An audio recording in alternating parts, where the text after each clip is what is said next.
How's everybody doing?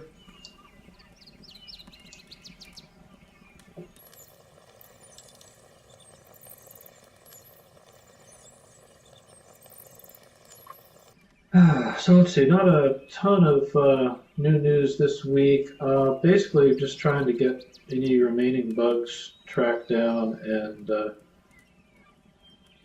looked at. We've had a few things coming in, I think probably because Bento's out in the Firestorm beta now. So we've had a fair amount of action in bug 40672 about some issues there. It turns out there's basically two issues where Bento can potentially change the behavior of existing content in ways that we don't really have a great fix for. One of them you've already heard about, I think. This was the case where there were sort of latent bad joint positions that now we're applying when we didn't used to. Those are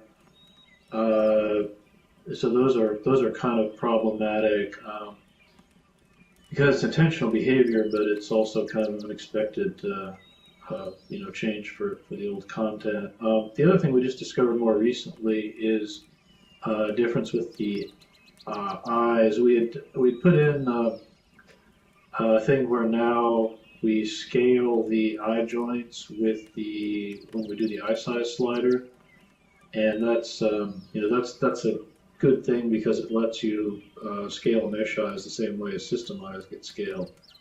But it also means that if you have an existing mesh eye, then it may suddenly become a different size unexpectedly. In that case, there's a pretty easy workaround because you just need to change the eye size to the default value, which is 50, and then it won't get scaled. But that's also kind of a obviously kind of a drag if you've already got content and you suddenly see your eyes showing up the wrong size. Everybody hearing me okay? I'm not hearing anything. Yeah, okay, great. So those are the two main things that I'm not sure that there's really a code change for. We've been looking into some of the other reported issues. A few of them are actually bugs that we need to fix, and we've got some things in the pipeline there. There's also a crash that I think we'll have a fix for in the next RC. But basically, I think the next update is not going to have much in the way of user visible content. We're basically just trying to make sure that we understand the existing issues. So the best thing in terms of getting us feedback is just to let us know about any other avatars that are behaving in an incorrect way on the Bento viewer, so we can make sure we understand that and fix anything that's fixable.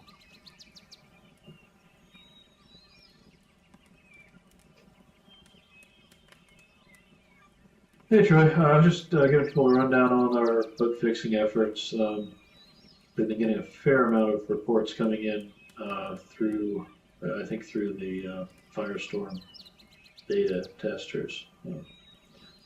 Anything else going on that we should know about? Not really. Just it's both kind of unfortunate, but it's also kind of expected, right? I hate to drag this along. I'm sure that we're all kind of feeling the same way, but hey, want to get it out there. We waited this long. Want as well make it, as bug-free as possible or issue-free as possible. And on a side note, I'm actually heads down working on something, and that's why I was a little late. And I may drop off if I get what I'm looking for. Okay. Yeah, I may actually have to leave a little bit early too if the meeting doesn't break up before then anyway. So let's see. I guess that's really about all we've got for kind of planned agenda items. Anybody seeing new issues or doing new testing? I saw the dancing elephant stuff in the forum thread and live and in person. Medu, you run into any new interesting issues in the process of getting that stuff working?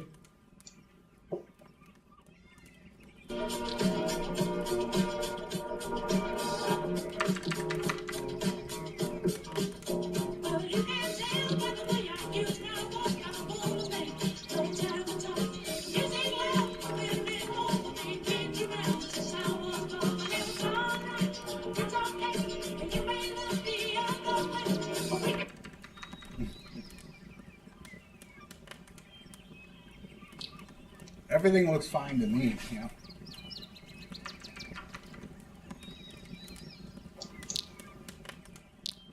Yeah, good. Well, it looks like it's coming along.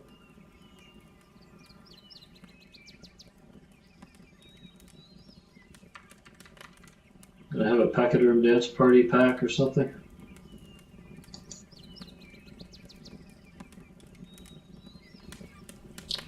I'll make a few more animations for that, for like wallflowers and stuff like that. Maybe some head banging.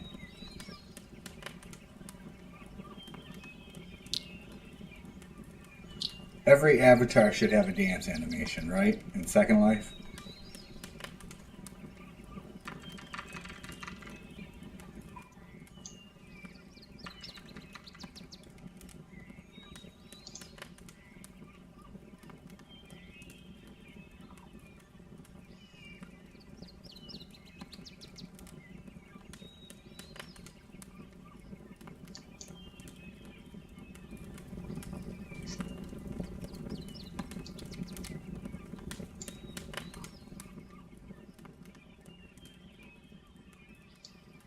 Yeah, good point about no mod shapes. I think in the future the notion of no mod shapes are not going to be super useful because, if you want to take advantage of any of the new Bento joints or anything, you really need to be able to operate those sliders. So, uh, uh, hoping that is not going to be a huge issue for most of the people who are affected. But I guess we'll continue to track the feedback on that.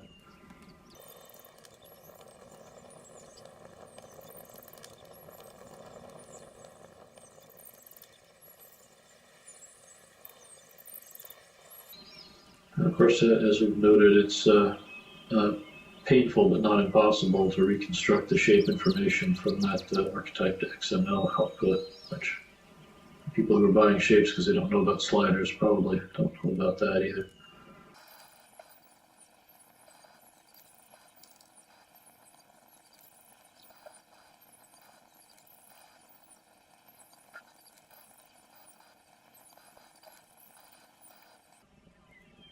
Anything else new in Bento land?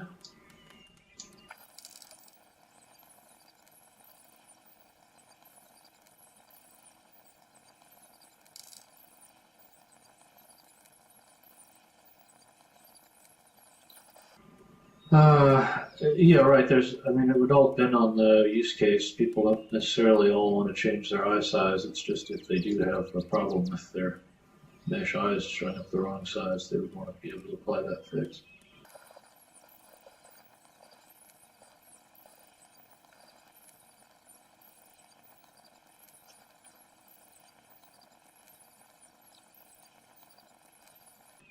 Yeah, what we have isn't really an exporter for the shape, it's an exporter for the state of the avatar uh, in general, right? So you're dumping all your params and all your bone states and, some information about attachment, joint attachment defined joint positions, a bunch of stuff like that.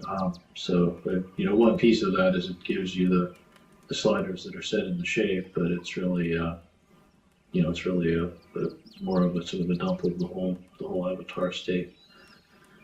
Yeah, I really don't think we want to have a feature that's based on deliberately exploiting that XML file. It's really just debugging output that we use it internally. I don't know if other people use it too, but I think if we have to force non-technical people to know about that, we've probably done something wrong.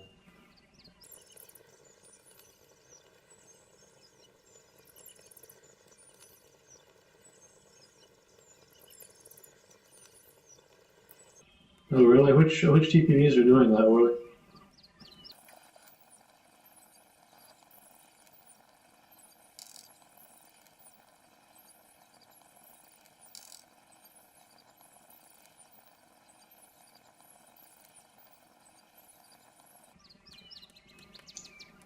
Yeah, I really don't think we want to automatically adjust the eye size because that's only desirable to fix a particular issue, right? There's probably a number of people who have the eyes different sizes and actually want them that way. Particularly if you're working with system eyes, which do scale correctly, then the slider probably does reflect what size you want the system eye to be.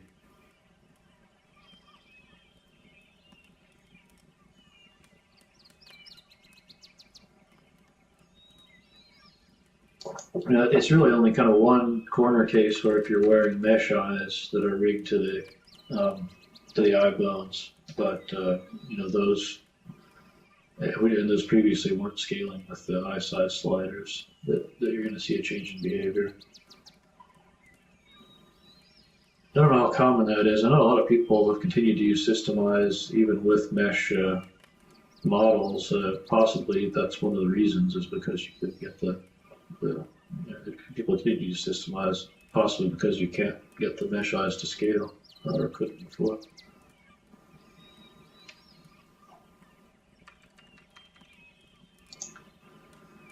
Yeah, well, if there's already an authorized pathway for using this XML thing, which I'm not super crazy about, but if it's already out there, then I guess it's something we might consider putting into the SL viewer and think about that.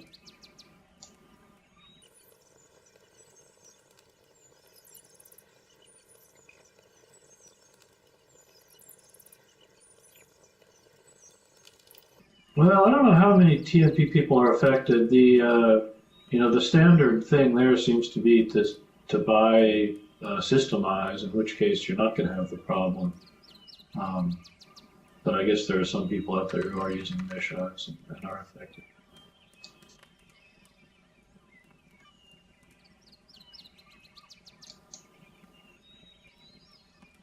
Horley, explain about the export being more exposed. You said this is already supported in third-party viewers. How visible is it? How does it actually work?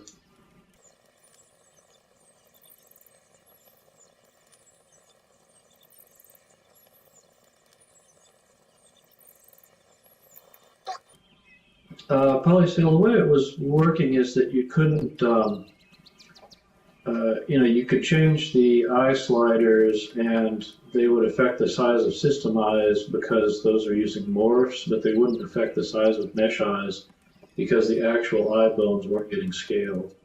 One of the changes we made in Bento was that the eye size slider now actually scales the MI right and MI left bones. And so when you do that, then that's what causes the mesh eyes to get scaled.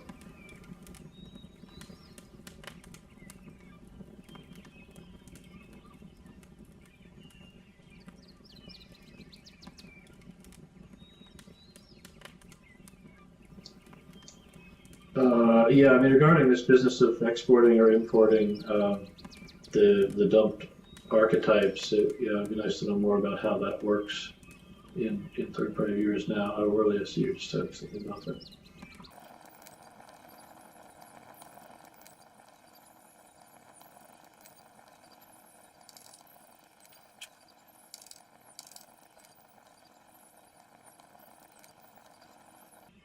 Right, it would only be mesh eyes that are rigged to the MI right and MI left eye bones that would be affected by those scales.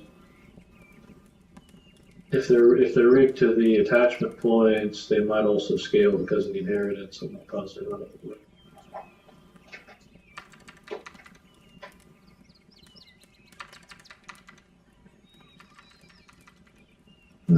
Bye, Troy.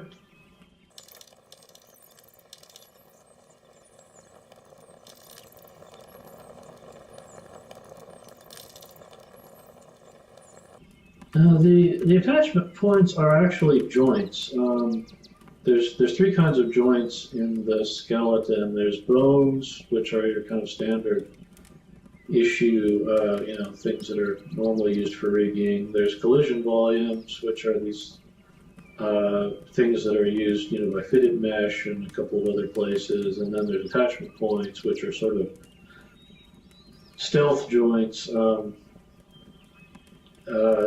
also have most of the properties of joints, which is why people discovered that they could rig things to them and animate them and so forth, and various tricks that hadn't originally been designed into the system. But there's, I don't remember exactly how the rule works for inheriting scales. Some scales are inherited by some children and not others. So I have to double check.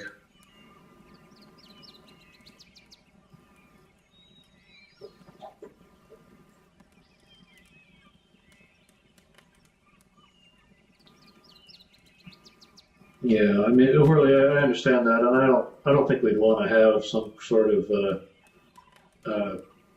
high-profile feature for this, just to fix this one kind of, transitional issue. It's good if there's some kind of workaround people can use, but I don't want to, I don't think we want to get in the business of, kind of changing the expectations about content permissions and so forth.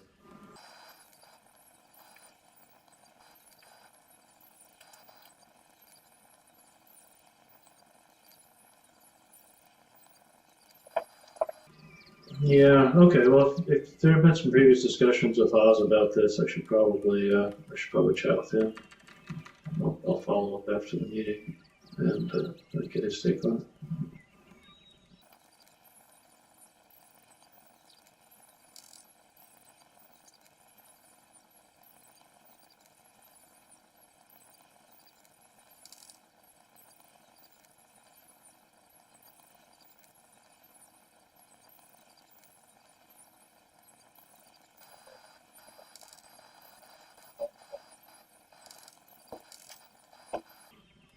Yeah. Honestly, I was more worried about the warped werewolf issue than the eye issue because there's not a great workaround for that. You don't really want to be in a position of telling people to re-upload their content.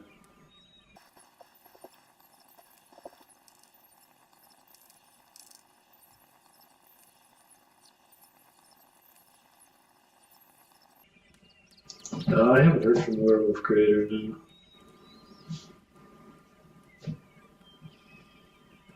Yeah, that same bug has reference to 3 different werewolves that each have a different issue, so I guess just saying werewolf doesn't narrow it down very much. But yeah, it was the first one in bug 4672.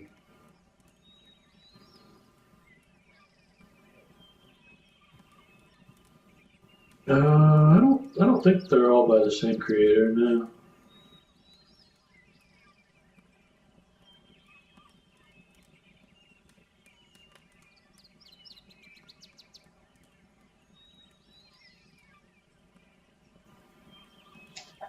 Yeah, there have been some suggestions about that while I sailed it. The problem with that is, if we put in some kind of a version flag or a conditional behavior based on upload date or whatever, we can fix the behavior of that legacy content, but the cost is that it's going to force all of the Bento people to re-upload all of their content, because you would need to get that version tag set to the this is new content value in order to avoid having that workaround applied to your content.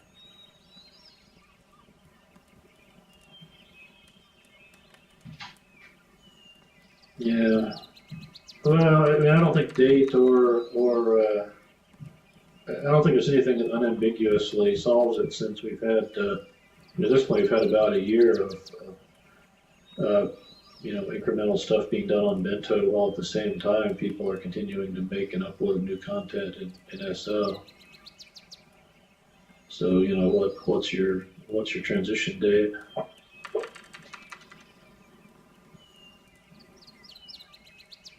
We could set the date in the future. It's only when we go to release, but that's basically going to force all of the Bento stuff to get updated.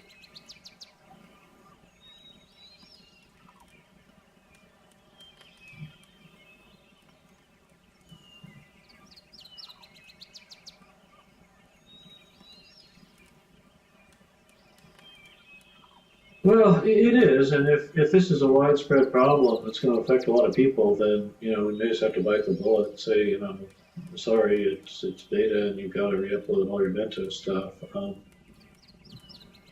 the other hand, if it's a kind of a very localized problem, then it may make more sense to just try to get it fixed on the source side.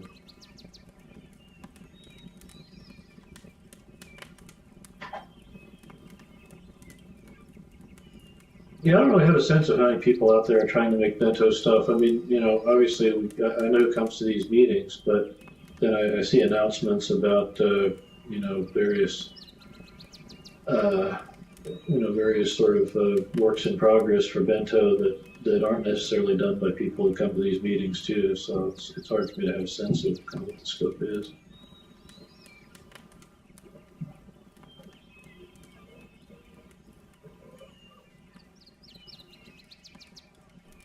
I will say that werewolf avatars are very popular. I sell one. I sell an animation set for one, and I sell them. I probably sold 20 in the last week or so. So they're very popular. So I would imagine that as soon as Bento comes out, they're going to want to change their avatars anyway because they won't be able to compete if they don't.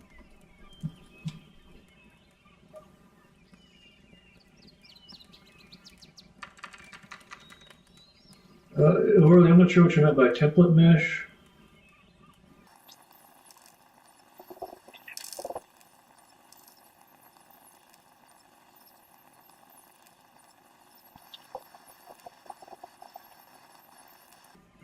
Okay, that's a good point. If the original creator didn't actually define the DAE and set those joint positions, then they're not going to have an easy way to fix that.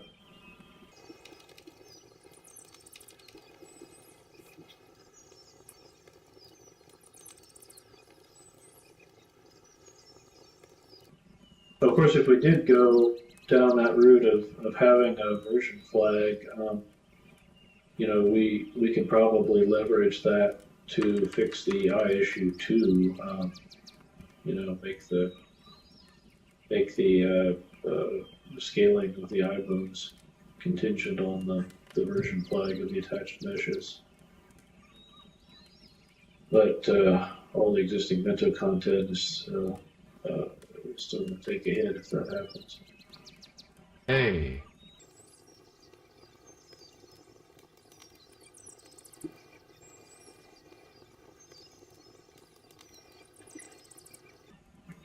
All right, I'm going to have to take off in just a couple minutes here.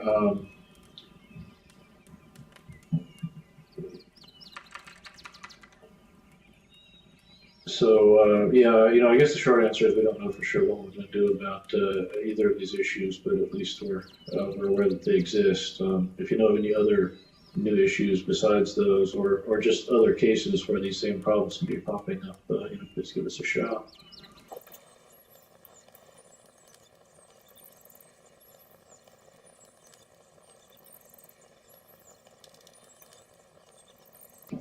All right. Well, I should run. Thanks for coming, everybody. And as we say, we're trying to get this thing out the door as quick as we can. We've got a couple of later admin bugs that are kind of annoying. We've got to figure out exactly how we're going to handle those. But so far, I don't think anything's a total showstopper. All right, have a good one. I think next week is our company meeting week, so we probably won't be having this. We probably won't be having this meeting next week, so we'll probably see everybody in 2. But I'll update the calendar with the Bento user group page with that.